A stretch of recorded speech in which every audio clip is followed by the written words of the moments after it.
నల్గొండ జిల్లాలో ఎస్ఐ వేధింపులపై నిఖిత అనే వివాహిత ఎస్పీకి ఫిర్యాదు చేశారు. శాలిగౌరారం మండలం వంగమర్తి గ్రామానికి చెందిన నిఖిత తన భర్త రెండో పెళ్లి చేసుకున్నాడని శాలిగౌరారం పోలీస్ స్టేషన్లో ఫిర్యాదు చేశారు.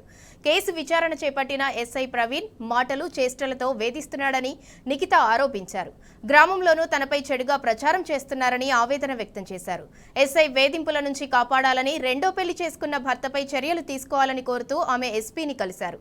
గతంలోనూ ఒకసారి ఎస్పీకి ఇదే అంశాలపై ఫిర్యాదు చేసినా పట్టించుకోలేదని మీడియా ముందు వాపోయారు. జిల్లా ఎస్పీకి ఫిర్యాదు చేసినా న్యాయం జరగకపోతే ఎలా అని బాధితురాలు నిఖిత ప్రశ్నించారు.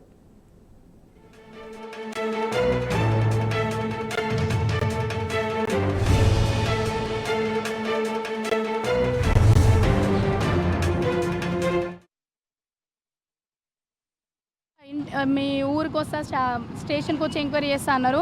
సాయంత్రం 6ంటికి సార్ ఫోన్ చేసి ఎస్బీకి చెప్తే ఆ సార్ ఫోన్ చేసి సాయంత్రం 6ంటికి మీరు నల్గొండకు రండి, మిమ్మల్ని ఎంక్వైరీ చేస్తానని అడిగాడు నన్ను. ఒక్కసారి ఏమో ఫోన్ చేసి సాయంత్రం 6ంటికి ఫోన్ చేసి నల్గొండకు రండి, మిమ్మల్ని ఎంక్వైరీ చేయాలని నన్ను అన్నారు. అప్పుడు ఫస్ట్ కంప్లైంట్ ఇచ్చినప్పుడేమో మేమే వస్తాం, శాలిగౌరవం వచ్చి స్టేషన్లో మీకు దగ్గరకు వచ్చి ఎంక్వైరీ చేసుకుంటామని చెప్పారు. మేము మమ్మల్ని వాళ్ళు వస్తున్నప్పుడు సాయంత్రం 6ంటికి మాకేం సౌకర్యాలు ఉంటాయని మేము ఇక్కడికి వచ్చి మేము ఎంక్వైరీలో కూర్చొని మేమేం మాట్లాడగలుగుతాం? గౌరవం వచ్చినా నేను వెళ్ళేదాన్ని. సాయంత్రం 6ంటికి నల్గొండకి నెకరకల్కి రాగలుగుతావా, నల్గొండకి రాగలుగుతావా అని అడుగుతున్నారు. కనీసం ఇప్పటివరకు కూడా నేను ఐజీపీకి కూడా కాల్ చేసిన, కనీసం ఇప్పటివరకు కూడా ఏ చర్య కూడా తీసుకోలేదు. నేను నాకు న్యాయం కావాలి అంతే. ఇంకొకసారి ఇలాంటి సిచ్యువేషన్ ఏ స్త్రీకి కూడా రావద్దు. నాతో ఎవ్వరు మాట్లాడలేదు. మొన్న వచ్చి కంప్లైంట్ చేస్తేనే ఏది పట్టించుకోవట్లేదని మళ్ళీ వచ్చిన సార్ జరిగింది. ఆ విషయంలో మేము డీజీపీ కూడా ఒక లెటర్ పెట్టడం జరిగింది. అప్పటి నుంచి ఇప్పటి వరకు కూడా మాకు ఎలాంటి రెస్పాన్స్ రాలేదు.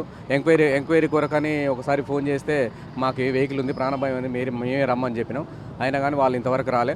వచ్చిర్రట కానీ మాకు తెలియకుండా ఒక 17 మందిని ఊళ్ళో ఎంక్వైరీ చేసుకొని పోయిరని మాకు సమాచారం వచ్చింది. దాని మీద మళ్ళీ ఈరోజు ఇవ్వడానికి మళ్ళీ మేము వచ్చినాం. అసలు మా ఎవరి సమాచారం ఏమేమి ఎంక్వైరీ చేసారు, వాళ్ళ ఏమి తేలింది అని మాకు అర్థం కాని పరిస్థితి. ఆయన కుల సంఘాలతోటి మళ్ళీ పెట్టించి ఎస్ఐ చాలా మంచోడు ఇలా కాదంటే, ఎస్ఐ మంచోడు కాదన్నప్పుడు మేము చెడ్డోళ్ళం అన్నట్టే కదని మాకు అంత భయభ్రాంతులతో పాప గురైంది. దానివల్ల మేము మళ్ళీ ఒకసారి ఎస్పీకి కలిసి ఫిర్యాదు ఇద్దామని మనం ఇప్పుడు ఉన్న ప్రవీణ్ కుమార్ సార్